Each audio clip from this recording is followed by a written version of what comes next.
I have a one more question. आपके मतलब समय में शादी कैसे होती थी? अब कैसे बताऊं बेटा? बता, तुमसे पूछा किसने? मेरा भांजा मेरे से सवाल जवाब कर रहा है, मुझे ही जवाब दे लेने दो।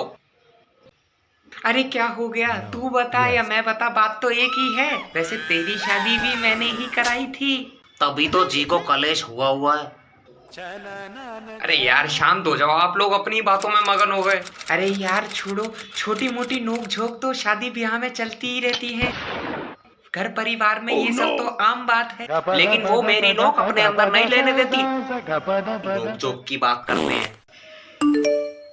अरे क्या बच्चों के सामने अश्लील बातें कर रहा है, थोड़ी तो समझ रख।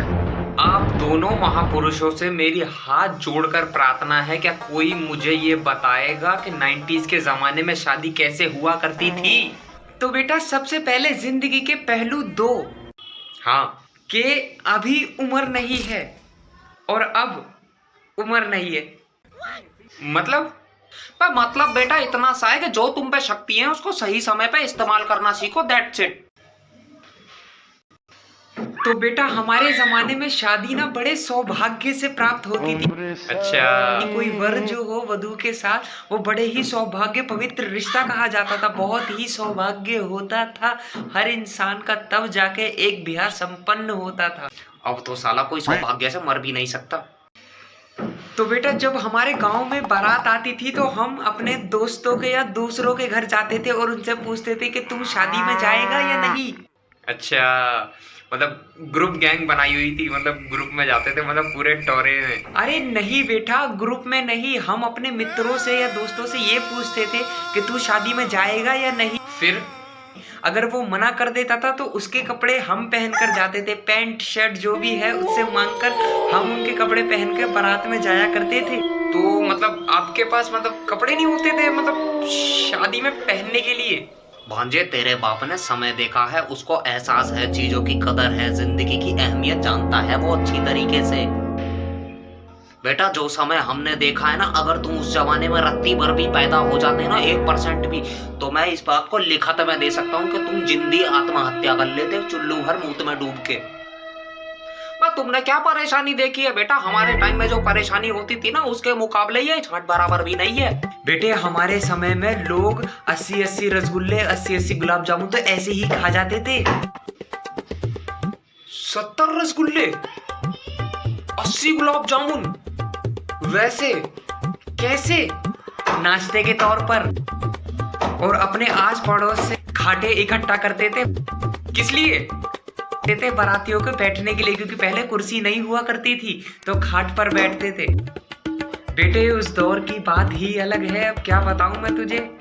खाट इकट्ठी करनी, केटरिंग कहते हैं ना, वो सारा काम भी हम ही लोग करते थे वहां पर उस जमाने में। और इस चीज का हमें इतना सा भी वो नहीं रहता था कि हमें इनाम मिलना चाहिए, क्योंकि सब हम अपने मन से करते थे और पूरी इच्छा से करते थे।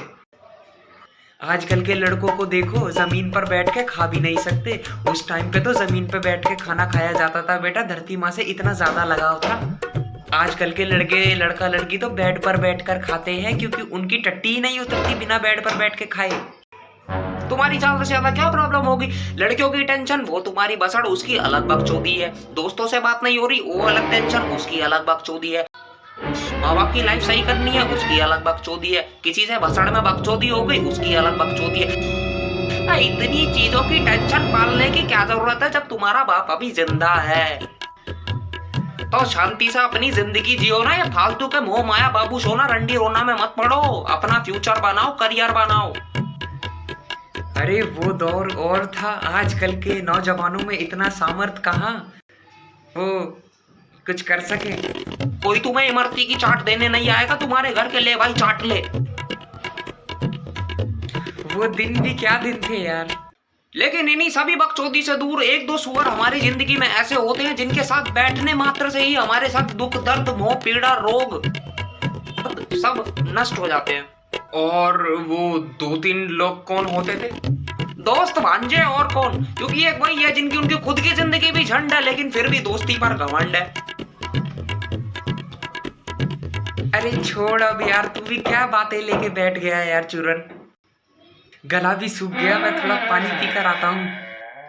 मामा आप दोनों की बातें सुन के मुझे लाइफ में जीने का एक मकसद मिल गया। अब मैं भी कठिन परिश्रम करूंगा और दिखा दूंगा इस दुनिया को मैं बांझो, लेकिन तेरा तो काला है।